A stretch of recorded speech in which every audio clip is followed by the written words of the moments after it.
Hi friends, welcome back to my channel. నేను మీ సాయి ప్రసన్నని. ఈరోజు వీడియోలో కార్తీక పురాణం 3వ అధ్యాయం గురించి తెలుసుకుంటామండి. అంతకంటే ముందుగా మన ఛానల్ని ఎవరైనా ఫస్ట్ టైం చూస్తున్నట్లయితే ప్లీజ్ సబ్స్క్రైబ్ చేసుకోండి. ఓం కార్తీక దామోదరాయ నమః. ఇది శ్రీ స్కాంద పురాణాంతర్గత కార్తీక మహత్యమందలి 3వ అధ్యాయ ప్రారంభ. నదీ స్నాన మహత్యం. జనక మహారాజా, కార్తీక మాసంలో చేసే స్నాన దాన జపతపాదులు చాలా పుణ్యవ్రతాలు. అటువంటి సర్వోత్తమ పుణ్యప్రదాలైన వ్రతం ఆచరింపమని స్త్రీ పురుషులు లెక్కలేనన్ని సార్లు కుక్కగా జన్మిస్తారు. కార్తీక మాసమంతా స్నానము, వ్రతము, దానము, ఉపవాసం మొదలగు వాటిని చేసే శక్తి సామర్థ్యాలు చాలని వాళ్లకు కార్తీక పౌర్ణమి నాడైనా వీటిని ఆచరించాలి. ఆ విధంగా చెయ్యని వాళ్లకు చెడ్డ జన్మలు తప్పవు. దీనికి ఉదాహరణగా చక్కని కథ ఒకటి ఉంది. దానిని చెబుతాను, శ్రద్ధగా విను అంటూ మొదలుపెట్టారు. ఆంధ్రప్రదేశ్లో సద్గుణవంతుడైన బ్రాహ్మణుడు ఉండేవాడు. ఆ బ్రాహ్మణుడు సకల శాస్త్ర ధర్మాలు తెలిసినవాడై ఉండటం వల్ల శాస్త్రజ్ఞానాన్ని ఆచరణలోకి తెచ్చుకున్నాడు. సత్యవ్రతం, ఇంద్రియ నిగ్రహం, భూత దయ కలిగి ఉండేవాడు. అతడు సకల పుణ్యతీర్థాలు సేవిస్తూ దైవధ్యానంతో రోజులు గడిపేవాడు.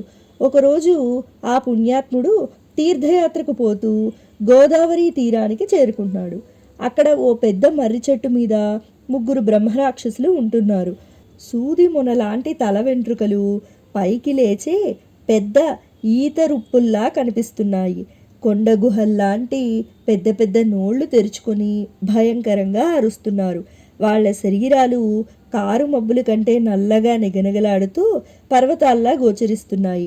వాళ్ల చేతిలో పొడవైన కత్తులు తళతళ మెరిసిపోతున్నాయి. వారి దంతాలు, కోరలు చాలా అసహ్యంగా ఉన్నాయి. వారి ఉదరాలు నశించిపోయి ఉన్నాయి. ప్రాణ భయ రక్షణార్థం సకల ప్రాణాలు ఆ మర్రి చెట్టుకు 6 కృసల దూరం దాటి వెళ్ళిపోయేవారు. ఆ బ్రహ్మరాక్షసుల భయం వల్ల పశువులు కానీ, మనుష్యులు కానీ, జంతువులు కానీ, పక్షులు కానీ ఆ ప్రాంతానికి వెళ్ళటం లేదు. ఆ చెట్టు చుట్టూ భయంకరమైన వింత శబ్దాలు వినిపిస్తూ ఉంటాయి. తీర్థయాత్రకు ఆ దారిలో వెళ్ళుచుండే బ్రాహ్మణుడికి ఈ సంగతి తెలియదు. అది కార్తీక మాసమై ఉండటం వల్ల పవిత్ర గోదావరి స్నానం చేయాలని నదీ తీరానికి చేరుకున్నాడు.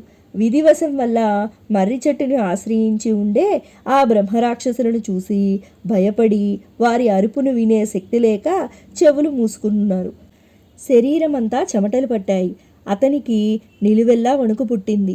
అన్యథా శరణన్నాస్తి అనుకున్నాడు. సర్వజగద్రక్షకుడైన విష్ణు భగవానుని మనసారా ప్రార్థిస్తూ రాక్షసుల భార్య నుండి తప్పించుకునే మానవ ప్రయత్నంగా పరుగు మొదలుపెట్టాడు. వారికి తగు ఆహారం చాలా కాలానికి లభించలేదనే పేరాశతో బ్రహ్మరాక్షసులు 3 వెంటబడినారు. కొంత దూరం వెళ్ళిన తర్వాత ఆ పుణ్యాత్ముడిని సమీపించి అమాంతముగా తినేయాలనే దృష్టితో చేతులు చాచి ముట్టుకోబోయి బ్రహ్మ తేజస్సుతో సకల ప్రాణులను పునీతం చేయగల అతని ముఖం చూసి ఆశ్చర్యపోయారు. ఆ విధంగా ఏకాగ్రతతో చూడడం వల్ల వారి పాపాలు వారిని విడిచి పారిపోవటం వల్ల, పుణ్యాత్ముని దర్శన భాగ్యం కలగటం వల్ల పూర్వజన్మల స్మృతులు కలిగాయి. దానితో ఆ 3 బ్రాహ్మణునికి భక్తి శ్రద్ధలతో నమస్కరించుచు, ఓ మహాత్మా, నీ యొక్క దివ్య దర్శన మహిమ వల్ల, మీ దర్శన భాగ్యం వల్ల మాకు జ్ఞానోదయం అయింది. పుణ్యాత్ములు పరోపకారం కొరకే భూలోక సంచారం చేస్తుంటారు అని పొగిడారు. అల్ప సంతుష్టి గల ఆ సజ్జన బ్రాహ్మణుడు శ్రీమన్నారాయణ్ణి దయకు మనస్సుతో నమస్కరించాడు.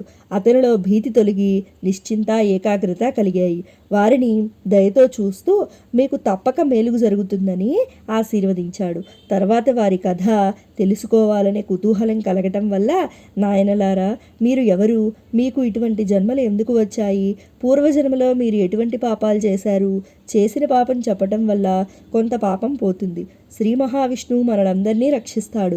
ధైర్యంగా మీ వృత్తాంతాలు నాకు చెప్పండి, ఆలోచించకండి అని ఆ బ్రాహ్మణుడు ఆ బ్రహ్మరాక్షసులతో పలికెను.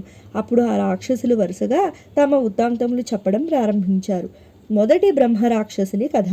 ఓ మహాత్మా, నేను ద్రావిడ దేశంలో ఉన్న సుందరం అనే గ్రామంలో బ్రాహ్మణ వంశానికి చెందినవాడును. నేను గ్రామాధికారిగా చేసేవాడును. ఆ అధికారి గర్వంతో కన్నుమిన్ను గానకుండా దుష్టుడనై కుటుంబ పోషణ యందు ఆసక్తి హద్దులు మీరటం వల్ల బ్రాహ్మణుడి డబ్బును దొంగిలించాను. అంతేకాక బంధువులందరినీ అలక్ష్యం చేశాను. అమావాస్య నాడైనా సద్బ్రాహ్మణుడికి పట్టెడ అన్నం పెట్టుట ఎరుగను. బ్రహ్మత్వం 7 తరాల వరకు పీడిస్తుందని తెలుసుకొనలేకపోయాను. అది సూర్యచంద్రులు ఉన్నంత వరకు బాధిస్తుందనే శాశ్వత సత్యాన్ని గుర్తించలేకపోయాను. ఆ జన్మలో చేసిన పాపాల వల్ల రౌరవాది నరకాలు కొంతకాలం అనుభవించి పిదప అనేక నీచ జన్మలెత్తి పడరాని పాటలు పడుతూ చివరకు బ్రహ్మరాక్షస జన్మ ఎత్తాను. ఈ పాపం పోయే మార్గం చెప్పి నన్ను రక్షించమని వేడుకుంటున్నానని మొదటి బ్రహ్మరాక్షసుడు తన కథను వివరించాడు. రెండో బ్రహ్మరాక్షసుని కథ. బ్రాహ్మణోత్తమ, నాకు జన్మనిచ్చిన తల్లిదండ్రులను ద్వేషించాను. మాతృదేవోభవ పితృదేవోభవ అనే ఉపనిషత్ వాక్యాలను నిర్లక్ష్యం చేశాను. భార్య మాటను విని ఆమె తోడిదే లోకం అనుకుని అన్ని విధాలా ఆమెను ఆనందింపజేస్తూ కన్న తల్లిదండ్రుల ఆల్లాపాల్లా చూడలేదు. నేను నా భార్య మృష్టాన్న భోజనం చేస్తూ నా తల్లిదండ్రులకు చలిది అన్నం పెట్టించాను. బంధుమిత్రుల్ని ఎన్నడూ ఆదరించలేదు. నేను చేసిన ఈ ఘోర పాపాల వల్ల రాక్షస జన్మ ప్రాప్తించింది. నన్ను ఈ జన్మ నుండి రక్షించమని భక్తిపూర్వకంగా వేడుకొనుచున్నాను అని రెండో బ్రహ్మరాక్షసుడు తన వృత్తాంతమును వివరించెను. పిదప మూడో బ్రహ్మరాక్షసుడు తన వివరాలను మొదలుపెట్టాడు. మూడో బ్రహ్మరాక్షసుని కథ. విప్రోత్తమ, నేను ఆంధ్రదేశంలో ఒక విష్ణు ఆలయంలో పూజారిగా ఉండేవాణ్ణి. పూజారికి ఉండవలసిన సద్గుణాల్లో ఒక్కటి నా వద్ద లేవు. నేను ఉండేది పవిత్ర స్థలమైనప్పటికీ నాలో అంతా అపవిత్రమే వ్యాపించి ఉంది. అందరూ అచ్చటికి వచ్చి పుణ్యాన్ని సముపార్జించుటకు ఉంటే నేను మాత్రం పాపాలు ఆర్జించుకున్నాను. నాలో దైవభక్తి దయాదాక్షిణ్యాలు లేవు. అవి ఎట్లా ఉంటాయో కూడా తెలియవు. ఆత్మస్థుతి పరనింద వంటివి చెడు కార్యాలకు వెనుదీయలేదు. కులస్త్రీలను చెరచి ఇతరుల సొమ్మును దొంగిలించేవాడిని. స్వామివారి నగలు భక్తులు దీపారాధనకై పంపిన తైలాన్ని మొదలైన వాటిని వేశ్యాగృహాలకు పంపేవాణ్ణి. స్వామికి చేయవలసిన నిత్య పూజలు మాని రేత్రింబవళ్ళు వేశ్యాలోల్యంతో మునిగి తేలుతూ ఉండేవాణ్ణి. వేశ్యాగృహాలే నాకు మందిరాలు. శరీర సౌందర్యం అశాశ్వతమని, బ్రహ్మ పదార్థం ఒక్కటే శాశ్వతమని గుర్తించలేకపోయాను. ఉన్న సంపదను అంతా వేశ్యలు చేజిక్కించుకొని నాలో ఓపిక లేదు. ధనమూడగానే బయటకు నెట్టివేశారు. చివరకు దిక్కులేని మరణం పొంది నరకంలో నానా బాధలకు గురి అయ్యాను. పిదప అనేక నీచ జన్మలెత్తి చివరికి ఈ జన్మను పొందాను. మీ దర్శన భాగ్యం వల్ల నాకు జ్ఞానోదయం అయింది. నేను ఇంతవరకు చేసిన పాపాలకు పశ్చాత్తాపం పడుతున్నాను. పశ్చాత్తాపం వల్ల కొంత పాపం పోతుందని పెద్దలు అంటారు. నన్ను మీరు నయం చేయగలరనే పూర్తి నమ్మకం కలిగింది. నన్ను కాపాడే బాధ్యత మీ మీద ఉంచుతున్నాను. దయతో నన్ను రక్షించండి అని మూడో బ్రహ్మరాక్షసుడు తన వృత్తాంతమును చెప్పి వేడుకొనెను. ముగ్గురి వృత్తాంతాలు విన్న బ్రాహ్మణుడు ఎంతో జాలిపడ్డాడు. వారిని బాగు చేయుటకు తన ధర్మముగా తలచి వారితో మీరు చేసినవి అన్నీ మహాపాపాలు అనడంలో తప్పులేదు. అందుచేతనే చాలా బాధలు పడ్డారు. ఇప్పటికైనా నిజాన్ని గుర్తించి పశ్చాత్తాపపడుతున్నందుకు నేనెంతో ఆనందిస్తున్నాను. ఇక మీకు ఏ భయము లేదు.